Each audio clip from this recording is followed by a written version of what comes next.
Welcome back to our series on the three angels' messages. We've been talking about why Adventists make such a big deal about this text, and in our last video, I talked about the second angel's message, and now, my friends, it is time for angel number 3.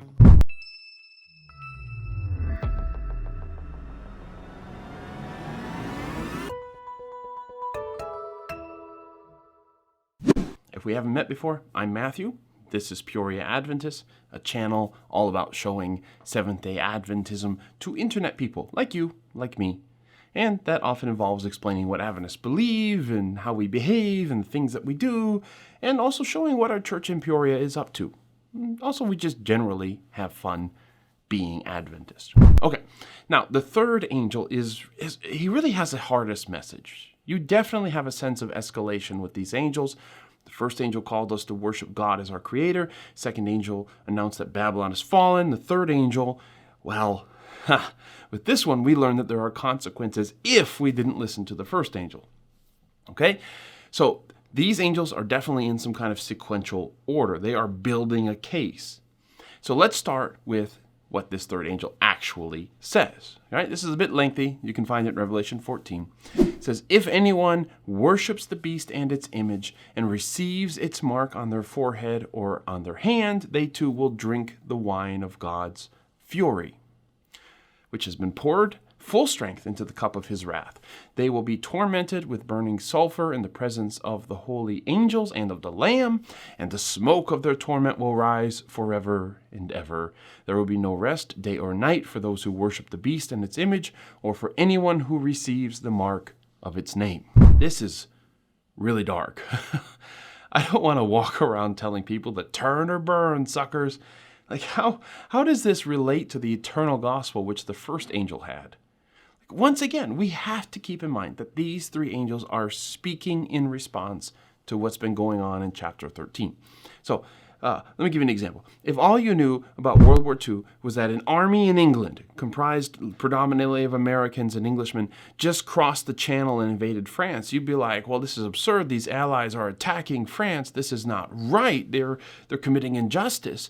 But if you knew the context being that Nazi soldiers had a few years earlier occupied France and people were suffering and that the Allies were coming to liberate that country, well, that just changes everything, right? Like, that context radically changes how you understand what just happened. So the angel says, if anyone receives the mark of the beast, that they will drink of the wine of God's fury or his anger. But that word translated fury is the Greek thumos, which is also used in the second angel's message in this line, saying that she made all the nations drink of the wine of her immoral passion. Now, usually thumos means anger or rage or something like that, but in the second angel's message, it means passion, like seduction. So the third angel is playing with words here. Anyone who drank the wine of Babylon's thumos will also drink of the wine of God's thumos. So God's violence in Revelation is always a response to violence. That doesn't let God off the hook entirely, though, does it? Because God does promise that those who suffer God's wrath will be tortured with fire and sulfur in front of the angels and the Lamb. That is Jesus. Even if God is merely repaying Babylon for what she's done, there's part of us that thinks that God should be better than this, right? Specifically, this word torture. This is a strange word to find in Revelation. I mean, it's found in the Synoptic Gospels, Matthew, Mark, and Luke, but not in the Gospel of John. John doesn't use this word in his gospel or in his letters, and neither does Paul, by the way, who wrote a significant chunk of the New Testament. But almost half of the uses of this word in the New Testament are found in Revelation. So John, who doesn't use it earlier, is using it here.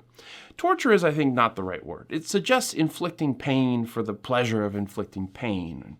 And while shows like 24 demonstrate the belief that torture can be acceptable in cases when someone is holding back information that could save lives, for instance, that clearly isn't the case here. To torture the wicked wouldn't be just. So I think the word torment is preferable. Now, that may be cold comfort, right? Because it's still a very dark word. But there's an important ethical difference, I think, between, say, tormenting Hitler by dropping bombs on his bunker day and night and capturing Hitler and torturing him. Is that the sort of distinction God means here? Well, fortunately, we know exactly what God means here because we see what happens in Revelation chapter 20 when the New Jerusalem comes down out of heaven to earth. And inside the city are God and his people. Outside the city, well, the bad guys are resurrected. Verse 9 says that the bad guys, they marched across the breadth of the earth and surrounded the camp of God's people, the city he loves. But fire came down from heaven and devoured them. Now, a few verses later, the story backs up a little bit, and we learn that before the fire, there's a final judgment. And before they can attack the city, they see a book opening up, and the Bible says that the dead were judged according to what they had done. So there's justice here. Then the fire comes down, and they are burned in the presence of the Lamb and the angels, just like the third angel says. Now, we know this fire doesn't burn forever and ever, despite what the angel actually says, because, well, as one Adventist scholar, Desmond Ford, reminds us, the purpose of fire is to consume, never to preserve. The New Jerusalem has landed on earth in preparation for a new creation. These fires that destroy Satan and his followers are the same fires that purge the earth of sin and enable a new creation. They cannot possibly burn forever if we are to enjoy peace on this new earth, if God is going to make all things new. The fires have to go away at some point. So what then does the angel mean when he says something like, the smoke from their torture will go up forever and ever? I mean, good stuff. Well, again, this is an allusion to the Old Testament. The angel says that those who worship the beast are going to be tormented with fire and sulfur, right? Well, fire and sulfur were also the judgment on Sodom and Gomorrah back in Genesis. And Jude 7 tells us that Sodom and Gomorrah suffered the punishment of eternal fire. Well, clearly Sodom and Gomorrah are still not burning in the Middle East. We actually aren't even sure where those cities are exactly. And when the angel says that the wicked will be tormented with fire and sulfur, I think he's describing the effect of judgment, or the type of judgment, more than the literal method of judgment. Okay, Sodom and Gomorrah are not burning forever and ever under some eternal fire, but the effect of that fire and sulfur was total destruction, right? We can get caught up in the scary language of the third angel, but in effect, he is saying something like, those who worship the beast will end up like Sodom and Gomorrah, gone forever. Just like that. Now, notice the angel says, they will have no rest day or night. Rest is a big deal in the Bible. We are looking for a promised land so we can stop our wandering in the wilderness and finally have rest. We are searching for a Sabbath throughout the week so we can finally have rest from our labors.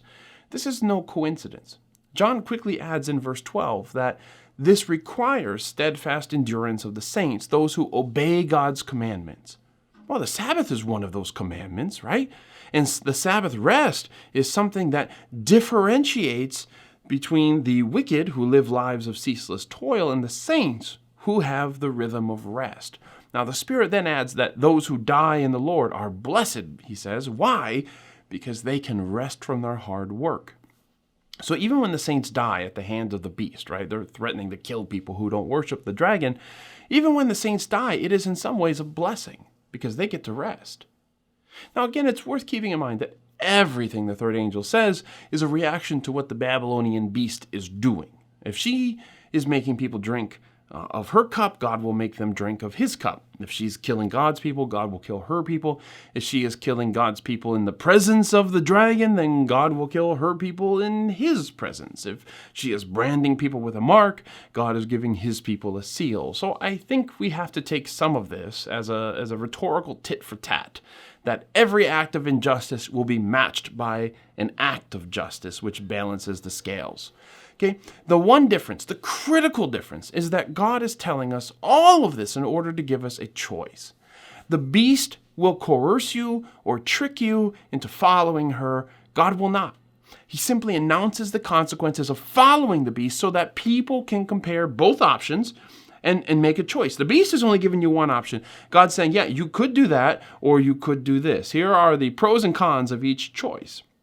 And the consequence of following the beast are natural, right? God is trying to get rid of sin and the devil. The purpose of that final fire is to cleanse the world of sin. So don't hold on to sin. Don't hold on to injustice because all of that is going away. Now, but the beast, on the other hand, is hurting people in a vain attempt to pretend to be God. But if God hurts people, it's only because they have clung to sin and devoted themselves to hurting other people. I like how Joseph Mangina puts it.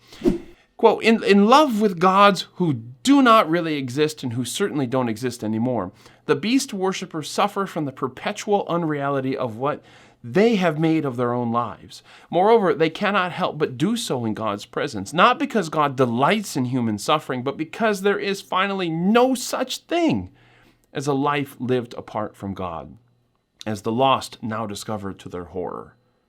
People who choose sin are people who choose a life apart from God, but there is no life apart from God. Though the language of Revelation is sometimes extreme and problematic, it all speaks to a basic truth, and that is that to choose other than God is to choose death. And that's a hard message to preach, right? But it's an absolutely vital one.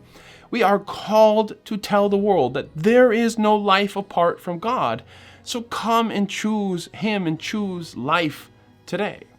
Now, this isn't the whole story about how Adventists interpret these three angels' messages, because Adventists have another lens through which they see these angels, and that is the historical lens. And we're going to talk about the historical lens and how, when Adventists think these angel messages are going out and what that means when we wrap up this series in our next and final video.